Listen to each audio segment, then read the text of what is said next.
Welcome back to Legacy of the Void. I'm gonna go to the War Council The and... Golden Armada has devastated. Capital ships have docked within the Spear of Adun. They await your preference. Carrier has arrived. So I get carriers with repair drones or Tempests. Carrier has arrived. What do you think I'm gonna go for? Robotics are now online, Hierarch.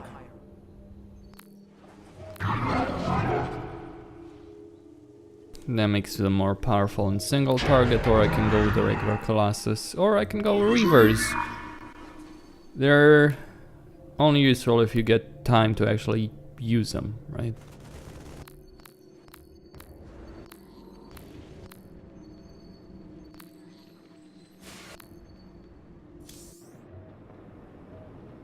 Rohana, before you freed yourself from the Kala's grip, did you see anything else? Yes, I saw Amon's end. As the Firstborn created the Kala, the Xel'Naga were disturbed from their slumber. They felt an absence within the void itself. They discovered Amon and his followers at Xeris, and a war among the gods erupted. Amon unleashed the Swarm. And the Swarm consumed the Xel'Naga. Only a fraction remained within Ulnar. In the final confrontation, Amon was felled, but he was not defeated. He returned to the Void, twisting it with his hatred. His servant, Narud, machinated for eons, seeking a body to sustain his master. The hybrid. A stepping stone towards the host body he now forges upon Aiur. His plan is almost complete. We are still here, Rohana, and he can be defeated again. May those Terrans find peace in death. I pray the terrazine we extracted while orbiting Slain will prove sufficient to test the Keystone's limits. Hierarch, the Purifiers are impressed with your leadership. They clamor to strike at the heart of Amon. Friend Phoenix, they are impressed equally with yours. Yes, they have chosen to follow my command. Leadership is new for me, as is everything else. I had not intended to become Hierarch. I questioned the decision. There had to be someone more worthy. Do not fall into the same mental traps I did, my friend. The Purifiers follow you for a reason, as the Daelaam now follow me. Self-doubt will only cloud your decision-making. You speak truth, Hierarch. You speak as a leader. And speaks the guy who self-doubt himself at every fucking step. But hey, consistency has never been Artanis' strong point. Whatever.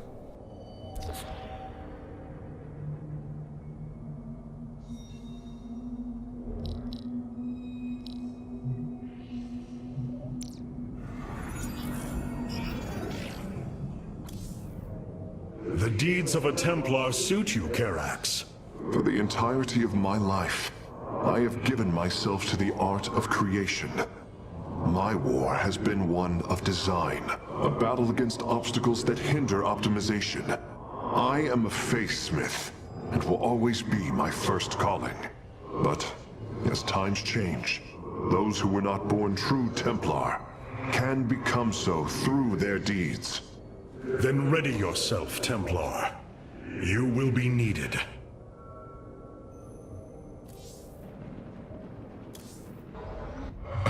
Such hubris. To think that they could control what they did not understand. Oh, it's always hubris with the Terrans. Get too close to a black hole, and it will crush you. We once thought the same of the Tal'Darim, Alarak. We believed you mindless and obedient slaves. And we thought you were weak, impure, and unworthy. And yet now we stand together. Perhaps we acted too rashly with Mobius Core. There may have been a different way. Oh, Templar, is there ever a moment when your people do not doubt themselves? No, Artanis.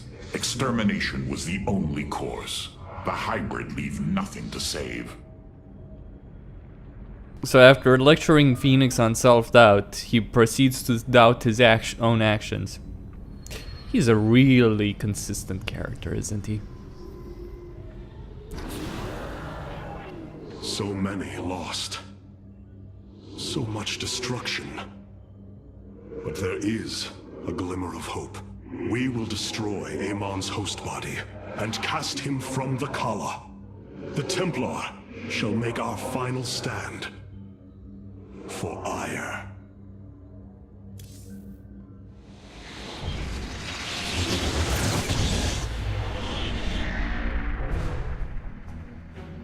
Brothers, sisters, the time has come for our attack. Oh well, this is truly a miracle. Rohana has used her connection to the Kala to reveal Amon's plan. He forges a hybrid body to indwell, and exists within it and the Kala. But he remains vulnerable until this form is complete. He must call upon the Golden Armada for defense. There is still a way to prevent them from warping to Aiur, by dismantling the warp network's power structures.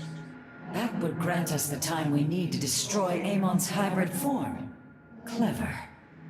Once he only has the Templar to inhabit, we unleash the Keystone, removing Amon from the Kala. It will not contain him for long. No, but long enough for our people to sever their connection to the Kala and thrust him back into the void. His optimism is dangerous. We could destroy them all from orbit, and not waste such time. How dare you suggest the destruction of our people? I will not accept that, Alarak. What we face is a true horror, but we must endure it. Ready yourselves. The final confrontation is upon us, and we will meet it head-on.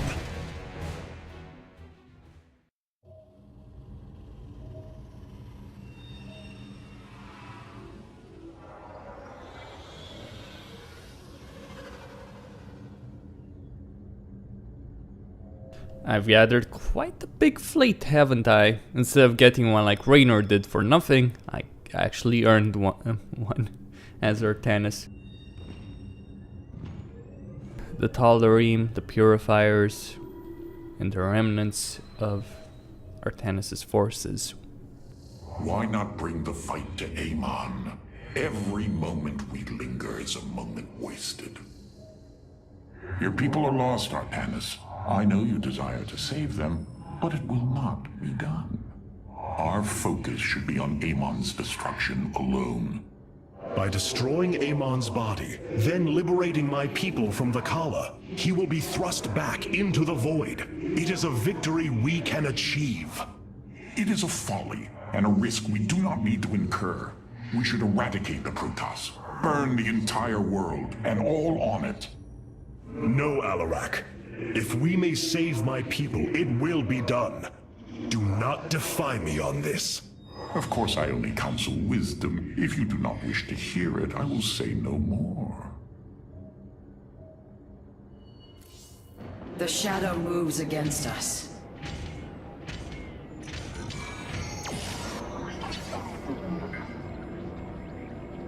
The psionic matrix was first sparked 3,000 years ago.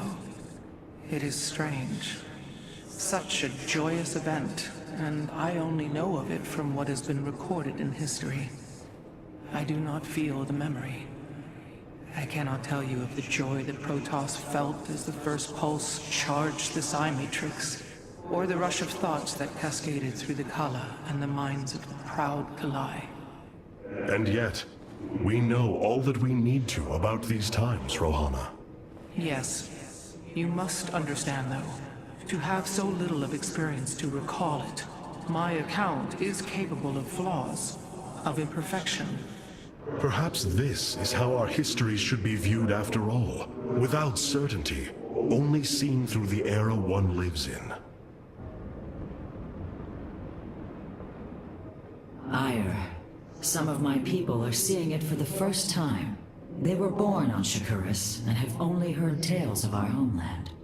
They will see much more of it, now that the power of the Keystone is within our grasp. Zeratul spoke truly. It has ushered us unto hope. Yes, though not as we initially suspected. Still, his tireless devotion brought us this chance. I will forever honor him for that. As shall I.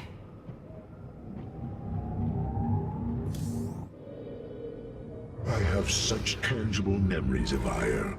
I can still feel the warm breezes of Aldera, its hot sunlight filling my every pore. The Praetor Council took me to Aldera as a youngling too. It is there where I ignited my first Psyblade. Phoenix as well. It was the proudest moment of his life.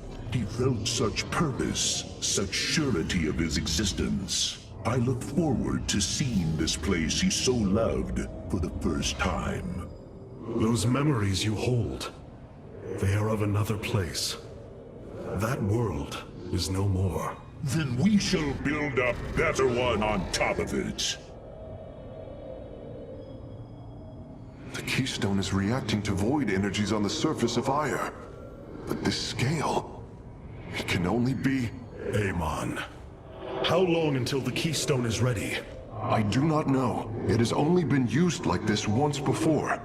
The Keystone shows clear evidence of tampering, likely by this Narud creature mentioned in the Terran engineer Swan's report.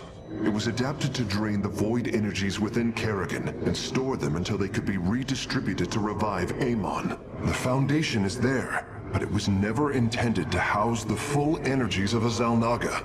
You will find a way, Karax. If there is one thing I have learned, you will not rest until you have found your result. I have faith in that. Thank you, Hierarch. But this will prove difficult. The Keystone was intended to be a vessel, not a prison.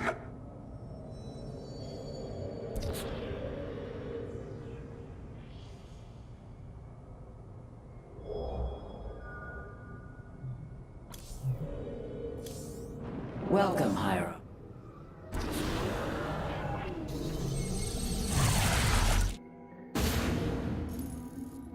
The Psi Matrix's power structures are accessible from 3 locations across Aiur. We must divide our forces to destroy them. I shall coordinate you and your Executor's efforts from aboard the Spear of Adun. We can begin as soon as you are ready, Hierarch. This is a hero mission, if I'm not mistaken. Anyway, Costin here on Cirrus Gaming, signing out.